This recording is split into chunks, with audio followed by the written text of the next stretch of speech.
Hi, I'm Jack Zenger, the CEO of Zenger Folkman. It's my great pleasure to describe for you now a new offering that our firm is providing, having to do with how to help managers, leaders of all kinds of organizations, have meaningful conversations with their colleagues.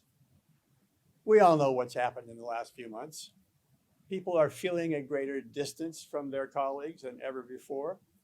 They don't have frequent conversations around the water cooler or in the lunchroom.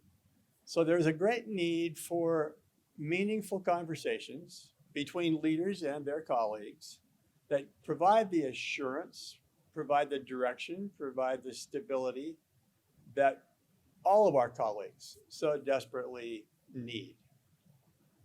These conversation guides that we've developed help leaders to have these conversations more frequently, more skillfully, and particularly to be more willing to have them on a regular basis with their colleagues.